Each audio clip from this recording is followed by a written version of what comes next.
저 역시 얼마 전까지만 해도 이혼녀 꼬리표를 달고 살게 될 줄은 꿈에도 몰랐어요. 저와 남편은 7년 전 본사 직원과 외주업체 직원으로 만났어요. 당시 전 방송 관련에 근무하고 있었죠. 홍보 브로셔 작업을 외주업체에 맡기게 됐는데 그 업체가 바로 남편이 다니던 광고회사였어요. 남편은 직장에서 꽤 능력을 인정받은 사람으로서 저희 회사 전담을 맡게 된 거죠. 외모가 뛰어나거나 특별한 매력이 있는 사람은 아니었어요. 오히려 사람들 사이에 있으면 자연스레 묻히는 평범한 타입이었죠. 사실 제 이상형은 아니었어요. 그래서 처음에 신경조차 쓰지 않았습니다. 그런데 말이죠. 마음에 틈이 생기면 쉽게 흔들리나 봐요. 당시 저는 사귀던 남자와 헤어진 지 얼마 안 돼서 마음이 공허한 상태였거든요. 남편은 그 틈을 타고 들어왔어요. 소연씨, 이거 한번 써볼래요? 저번 미팅 때 보니까 손이 안 좋은 것 같던데 이거 마우스패드 위에 대고 쓰면 손목에 무리가 덜할 거예요. 남편은 미팅을 할 때마다 저에게 소소한 것들을 선물했어요. 돈으로 환산하면 그게 얼마나 되겠어요. 하지만 그 선물에는 하나같이 절 배려하고 염려하는 마음이 담겨 있어서 저도 모르게 그 사람한테 관심이 가더라고요. 그렇게 시간이 흘러 마지막 미팅 날이 됐어요. 전 미팅 장소로 향하면서 내심 그 사람의 고백을 기대했어요. 그런데 도착해보니 남편은 없고 다른 직원이 나와 있는 게 아니겠어요? 가슴이 철렁했어요. 설마 그동안 나 혼자 착각했던 거야? 회의가 끝나고 텅 빈 회의실에 혼자 남았는데 저도 모르게 눈물이 났어요. 속수무책으로 마음을 연 제가 바보 같았거든요. 그때 회의실 문을 열고 남편이 들어왔어요. 소연씨, 다행히 여기 계셨네요. 제가 너무 늦어서 안 계시면 어쩌나 걱정했는데 이거 소연씨가 갖고 싶다고 했던. 소연씨, 지금 울어요? 순간 전 남편 품으로 달려들었어요. 왜 이제 와요? 다시는 못 보는 줄 알았잖아요. 창피함도 모르고 아이처럼 엉엉 울었죠. 남편은 그런저런 아무 말 없이 꼭 안아주었고요. 그날 이후 남편과 저는 정식으로 교제를 시작했어요. 그렇게 2년 정도 지났을 때 우리는 결혼을 결심했죠. 하지만 그 전에 남편에게 밝혀야 할 게 있었어요. 자기야, 나 자기한테 할 말 있어. 사실은 나 다니는 회사 말이야. 거기 오너가 우리 아빠야. 남편은 놀란 듯 잠시 말이 없었어요. 생각지도 못한 일이었겠죠. 평사원인 줄 알았던 제가 오너 딸이라니. 침묵이 이어지자 전 덜컥 겁이 났어요. 우리 집이 부담스러운 건가? 설마 헤어지자고 하는 건 아니겠지? 침묵이 이어지는 동안 전 별의별 생각을 다 했어요. 그런데 남편의 반응은 예상 외였어요. 자기야, 그 얘기 우리 엄마한테 비밀로 하자. 응? 왜 그래야 되는데? 아무래도 엄마가 불편하실 것 같아. 그치만 어차피 알게 되실 거잖아. 알게 되더라도 우선 비밀로 해줘. 부탁이야. 남편이 워낙 간곡히 부탁을 하길래 저는 그러기로 했어요. 그리고 그때 시어머니가 다른 사람들과 달리 욕심도 없으신 소박한 사람인 것 같아 오히려 좋더라고요. 아빠와 단둘이 살고 있는 저와는 반대로 남편은 홀어머니 밑에서 자랐거든요. 어머님은 보험 설계사 일을 하며 홀로 아들을 키워내셨어요. 그래서인지 남편은 어머님 말이라면 자다가도 벌떡이에요. 주변 사람들은 그런 남편을 세상 둘도 없는 효자라고 칭찬했죠. 그런데 그거 아세요? 세상에 둘도 없는 효자는 세상에서 가장 최악의 남편감이라는 거. 그때까지만 해도 전 그걸 몰랐어요. 자기 부모한테 잘하는 사람이니까 처가 부모한테도 잘하겠거니 했죠. 시어머니는 수수한 동네 아주머니 같은 인상이었어요. 제가 손발이 찬 걸 어떻게 아셨는지 생강차를 보내주시면서 여자는 몸이 차면 안 된다고 걱정해 주셨죠. 어려서 일찍 엄마를 여의고 모정에 굶주려 있던 전 그런 시어머니의 배려에 감동을 받았고 앞으로 잘해드려야겠다고 생각했어요. 남편 쪽이 한참 기울어지는 결혼이었지만 아버지께서 제 뜻을 이해해 주셨고 그렇게 우리는 양가 반대 없이 결혼을 하게 됐어요. 그런데 신혼여행에서 돌아오는 날 사건이 터졌어요. 저희 친정아버지가 중소기업 오너인 걸 예식장에서 친척들을 통해 알게 된 시어머니는 자신을 속였다며 방금 신혼여행에서 돌아온 아들의 뺨을 현관에 들어서자마자 때리셨어요. 그것도 며느리 앞에서 말이에요. 그날 저와 남편은 시어머니 마음을 풀어드리려고 여독이 쌓인 몸으로 쫄쫄 굶은 채 밤새 안방 문 앞에서 빌었어요. 그리고 그 일이 있은 지 얼마 뒤 시어머니는 여러 개의 보험 계약서를 제게 내미시고는 친정에 가서 사인을 받아오라고 했어요. 크게 사업을 하시는 분이니 이 정도의 계약은 해줄 수 있는 거 아니냐면서요. 이게 다 저희 친정 아버지를 위한 거라나요? 하루라도 빨리 계약을 해야지 더 나이 들면 보험가입도 안 된다고 어찌나 닥달하시던지 전 하던 설거지도 놓고 친정으로 가야 했어요. 하지만 결혼 후 처음 친정을 찾은 딸을 보며 반가워하시는 아버지 앞에 선뜻 계약서를 내밀 수는 없었죠. 그대로 계약서를 가지고 돌아왔어요. 그리고 시어머니께 사실대로 말씀드리고 죄송하다고 했죠. 그렇게 일이 잘 끝난 줄 알았는데 그날 밤 남편과 막 잠자리에 들렸는데 시어머니가 벌컥 방문을 열고 들어오셨어요. 그러고는 다짜고짜 남편의 뺨을 또 때리셨어요. 남편은 영문도 모르고 맞으면서도 연신 죄송하다고 손이 발이 되도록 빌었고요. 전 시어머니의 살기 어린 모습에 겁이 나서 아무 말도 못하고 서 있었죠. 네가 이 어미를 얼마나 업신여겼으면 이제 갓 시집온 며느리가 나를 지 부모한테 보험이나 팔아먹는 파렴치한 사람으로 보냐? 딸 자식 떠나보내고 큰 집에 덩그러니 남은 사돈 양반이 걱정돼서 그런 건데 이 마음을 장사치 속셈으로 알아? 아이고 내 팔자야. 이런 걸 모르고 내가 자식을 키웠나? 당신 엄마 말이 사실이야?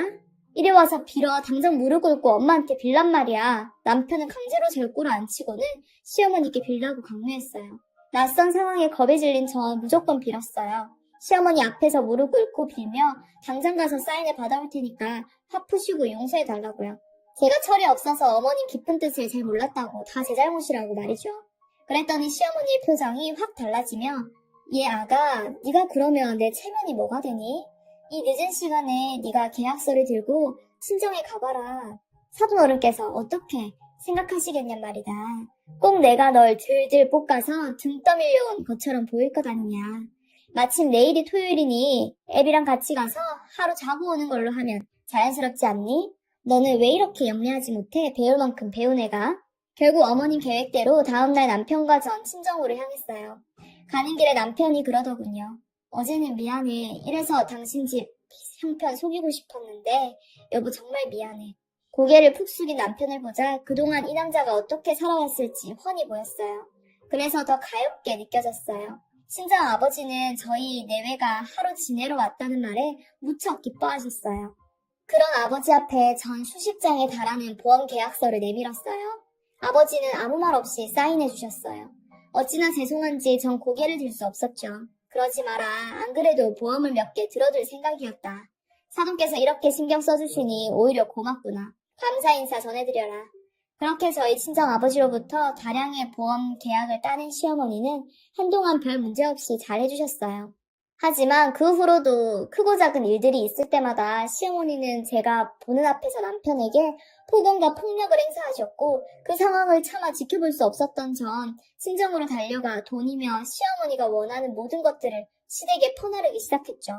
그런 악순환은 얼마 전까지도 이어졌어요. 그런데 세계 경제 불황으로 환율이 요동치면서 주로 수입 자재를 사용하는 저희 아버지 회사가 휘청거리기 시작했어요. 아버지께서는 자신 소유의 부동산과 증권을 정리해 하청업체에 대금을 지불하고 직원들 월급부터 챙겨주셨죠. 하지만 이미 기울어진 회사는 회생 기회가 보이지 않았어요. 그래도 끝까지 회사를 살려보려 사방팔방으로 뛰어다니시던 아버지는 음주운전 차량에 치여 교통사고를 당하셨습니다. 아버지의 의식이 돌아오기도 전에 회사는 결국 다른 업체에 넘어가 버렸어요. 회사를 살려보려 수십억 자산도 쏟아부었던 아버지는 결국 깨어나지 못한 채 세상을 떠나셨고요. 그렇게 전 한순간에 고아가 되었어요. 경찰서에서 조사하는 과정에서 아빠 이야기를 들었어요. 회사가 어려워진 후 아빠의 수고는 제가 상상하던 이상이었습니다. 아빠는 그런 상황을 저한테까지 상세히 알리지 않으셨죠.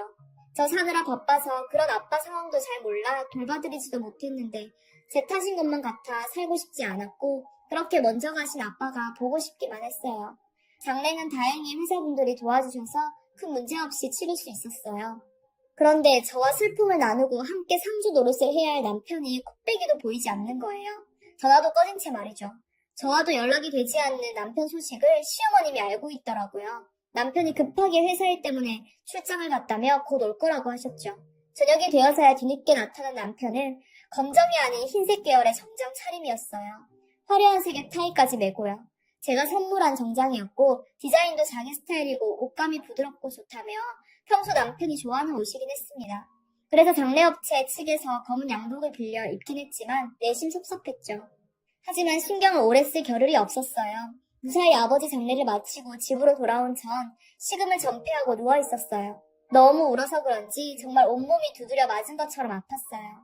그런 상황에서 제가 살림을 돌보지 못하니 어머님이 집에 같이 계셨어요. 평소 같으면 제가 아픈 걸 못 보시는 시어머니지만 상황이 상황인지라 별 말씀 안 하시더라고요. 정신없이 누워있다 목이 말라 물을 마시러 주방으로 나왔어요. 그런데 방에서 통화하는 소리가 들리는 거예요. 며느리 내쫓아야지. 없어 개털이야. 부자가 망해도 3년 간다는데 이건 뭐. 그건 그렇고 저번에 우리 아들 선본 거 말이야. 그쪽에서는 말이 없어?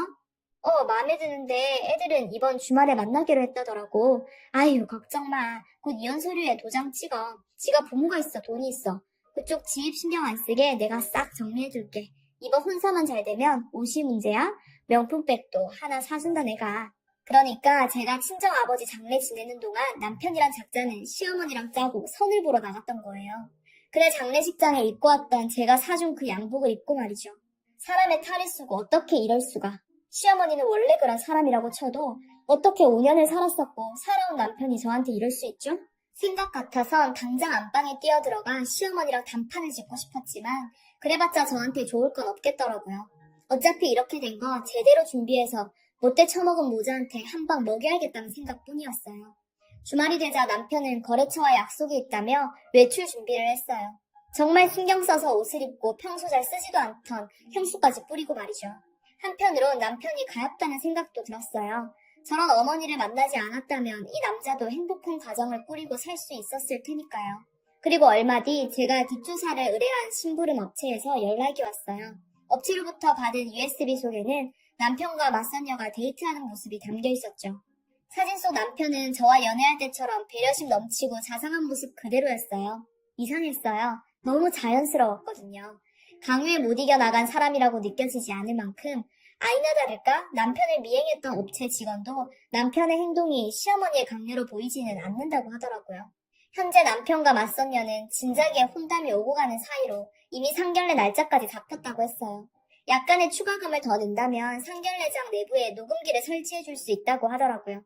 하지만 현행법상 당사자가 포함되지 않은 녹취는 재판에서 유리하게 사용될 수 없으니 잘 생각해보고 결정하라고 하더군요.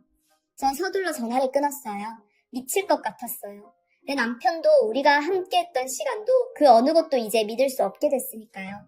생각해보면 결혼 전 저를 딸처럼 대해주셨던 거나 남편에 대한 시어머니의 욕설과 폭력 등 이 모든 게 다 연극이었던 거예요.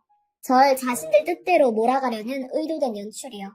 그동안 날 기만하고 내 아버지 재산을 곶감 빼먹듯 빼먹은 이 짐승만도 못한 것들 당장이라도 죽여버리고 싶다는 생각뿐이었어요. 하지만 그러기 위해선 일단 참아야 했죠. 그리고 그날이 됐어요. 시어머니와 남편은 점심 약속이 있다며 각각 핑계를 대고 집을 나갔어요. 전 미리 정리해둔 짐가방을 들고 집을 나섰죠. 그리곤 강남의 한 한정식 집으로 향했어요. 그것도 우리가 결혼 전 상견례를 했던 곳이요. 로비에서 남편 이름을 대고 남편 이름으로 예약된 방을 안내받았어요. 그 방문을 열고 들어가 보니 상견례가 한창 진행 중이더군요. 남편과 시어머니는 절 보자 귀신을 본 사람처럼 놀랐어요. 어머, 어머니 여기서 뭐 하세요? 여보, 당신은 또 왜 여기 있어? 거래처 약속 있다더니 이분들이 거래처 분들이야? 근데 분위기만 봐서는 꼭 상견례라도 하는 것처럼 보이네. 안 그래요, 어머님? 제 등장에 상견례장 분위기가 엉망이 됐죠? 남편의 얼굴은 터질 것처럼 빨갛게 달아올랐고 시어머니는 이런 상황에서도 잔머리를 굴리기라도 하는지 눈알을 굴려댔죠. 전 맞선녀 부모 앞에 남편과 제 결혼사진을 내어놨어요. 이 사람들이 어떤 사람들인지 아세요? 중소기업 사장 딸인 저랑 결혼해서 우리 집 돈 다 빼먹고 제 아버지 돌아가시자마자 며느리 내쫓고 새 장가 들려는 인간 말종들이에요. 그러니 따님 신세 망치기 싫으시면 지금 돌아가시는 게 좋을 거예요. 맞선녀 측 부모는 모자를 향해 쌍욕을 퍼붓고는 딸을 데리고 방을 나갔어요. 그러자 남편이 본색을 드러냈어요. 미련한 곰인 줄 알았는데 백년 묵은 여우였네요. 그래, 이왕 이렇게 된 거 다 얘기하지 뭐. 난 이 아버지가 뭐 하는 사람인지 알고 일부러 너한테 접근했어. 그래서 뭐 알고 보면 나도 피해자야. 니네 집 재력 누리며 평생 떨덩거리고 살려고 했는데 망해버렸네? 아니 장인어른도 그래.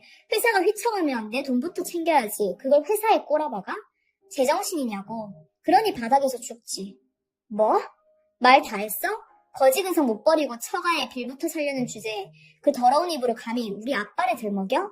돈 앞에서 천박하게, 참, 지 엄마랑 똑같네. 누가 모자지간 아니랄까봐 재활용도 안 되는 이 쓰레기 같은 인간아. 얘, 너 미쳤니? 머리가 어떻게 된 거야?